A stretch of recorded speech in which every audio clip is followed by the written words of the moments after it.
Hi అండి, ఈరోజు మన ఛానల్లో బ్రెడ్ ఆమ్లెట్ ఏ విధంగా వేసుకోవాలో చూద్దామండి. ఇది చాలా ఈజీగా అయిపోయే, క్విక్గా అయిపోయే ఒక బ్రేక్ఫాస్ట్ రెసిపీ అండి. దీన్ని ఈవినింగ్ స్నాక్స్ లాగా కూడా తినొచ్చండి. ఇంట్లో ప్రతి ఒక్కరు, చిన్నపిల్లల నుంచి పెద్దవారి వరకు ప్రతి ఒక్కరు ఇష్టపడి తినే ఒక రెసిపీ అండి. సో దీన్ని ఏ విధంగా వేసుకోవాలో మన ఛానల్లోకి వెళ్ళిపోయి చూసేద్దామండి. హాయ్ అండి, ఈరోజు సండే అండి. మరి ఏం టిఫిన్ చేద్దామా అని ఆలోచిస్తుంటే రోజు రొటీన్గా తినే దోశ, ఇడ్లీ, పులిహోర ఇంకేం తింటామండి మనం.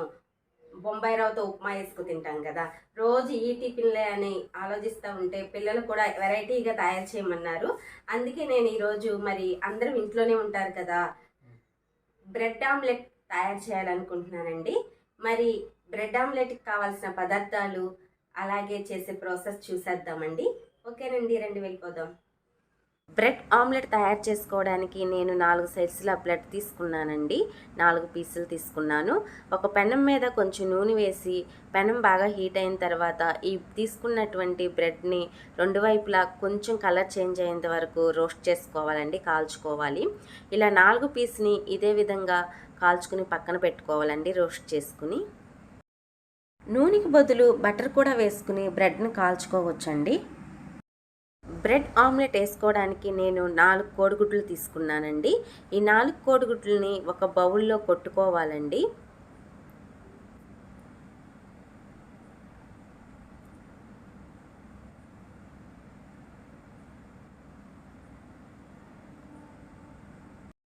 కోడిగుడ్లని ఒక బౌల్లో వేసుకున్న తర్వాత ఇలా విస్కర్ కానీ లేకపోతే స్పూన్ కానీ తీసుకుని బాగా బీట్ చేసుకోవాలండి.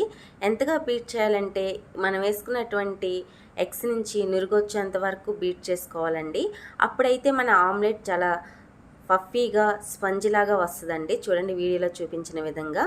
మరి ఇలా రెడీ చేసుకున్నటువంటి ఎగ్స్లో 1 కప్పు ఆనియన్స్ వేసుకోవాలండి. సన్నగా తరిగినటువంటి 1 పచ్చిమిరపకాయ వేసుకోవాలండి. అలాగే సన్నగా తరిగినటువంటి కొత్తిమీర వేసుకోవాలండి. 1 అర స్పూన్ వచ్చేసి ధనియాల పొడి వేసుకోవాలండి. 1 అర స్పూన్ వచ్చేసి జీలకర్ర పొడి వేసుకోవాలండి.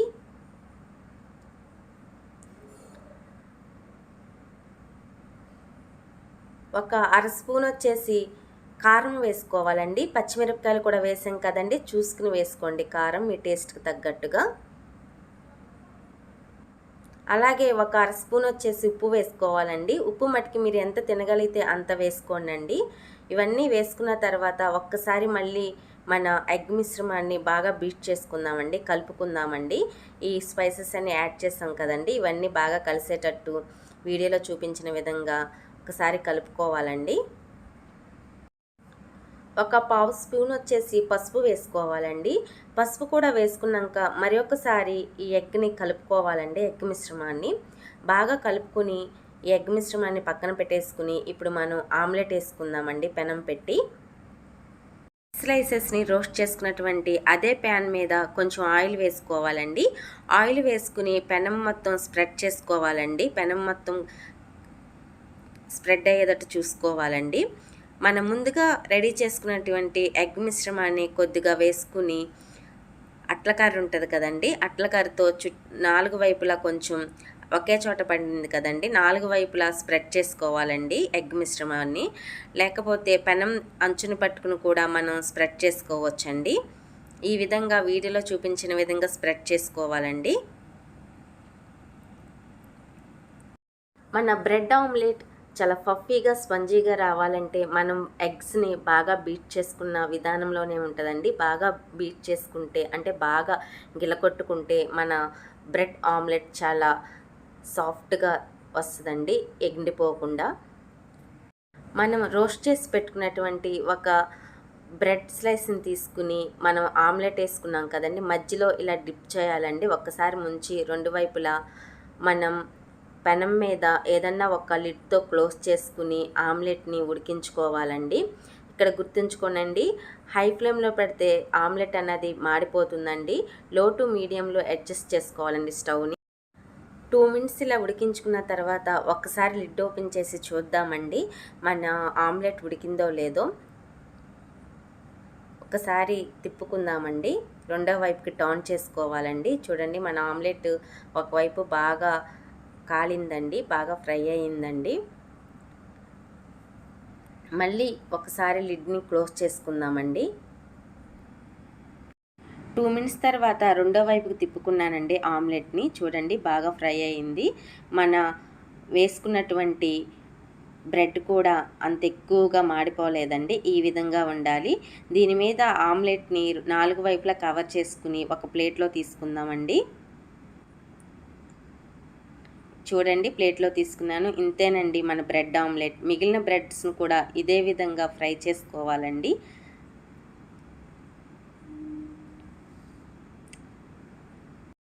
బాగా గుర్తుపెట్టుకోవాల్సిన విషయం రెండండి. ఎగ్స్ని బాగా బీట్ చేసుకుంటే మన ఆమ్లెట్ ఎండిపోకుండా చాలా సాఫ్ట్గా ఫఫీగా వస్తుందండి. అలాగే స్టవ్ని మీడియం టు లోలో అడ్జస్ట్ చేసుకుంటూ ఉండాలండి.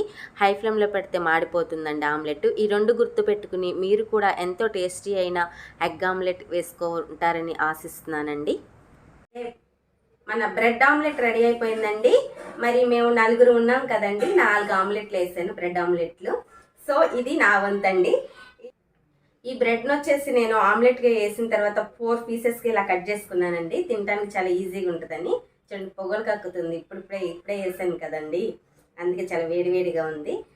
సో సండే ఇలా స్పెషల్ టిఫిన్తో ఈ విధంగా ప్రారంభించామన్నమాట. ఓకే, టేస్ట్ చూద్దాం.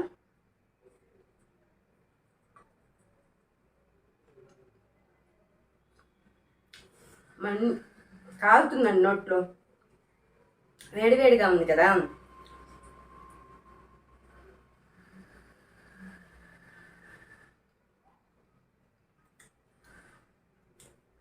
చాలా బాగుంది ఫ్రెండ్స్, బాగా కుదిరింది.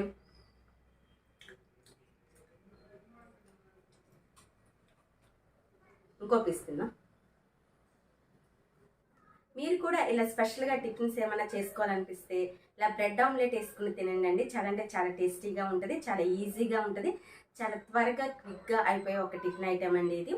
ఓకే ఫ్రెండ్స్, మరి మన ఛానల్కి వ్యూస్ తగ్గినాయండి. మీరందరూ సబ్స్క్రైబ్ చేసుకున్నారు కానీ చూడట్లేదు అనుకుంటా, అంటే మీకు నోటిఫికేషన్ రావట్లేదు అనుకుంటా అండి. మరి ఒక్కసారి గమనించండి అండి, నేను రిక్వెస్ట్గా చెప్తున్నాను. ఒకసారి అక్కడ బెల్ ఐకాన్ ఉంటుందండి, దాన్ని నొక్కండి. అప్పుడు నేను చేసే ప్రతి ఒక్క వీడియో మీకు నోటిఫికేషన్ వస్తుందండి. ఓకే ఫ్రెండ్స్, మరి నేను చేసే వీడియోస్ మీకు నచ్చితే ప్లీజ్ అండి లైక్ చేయండి, షేర్ చేయండి, సబ్స్క్రైబ్ చేసుకోండి. అక్కడ బెల్ ఐకాన్ ఉంటుంది, దాన్ని నొక్కండి. అప్పుడు నేను చేసే ప్రతి వీడియో మీకు నోటిఫికేషన్ రూపంలో వస్తుందండి. ఓకే ఫ్రెండ్స్, మరొక వీడియోతో మీ ముందుకు వస్తాను. నేను మీ Ratnarao. Thank you for watching.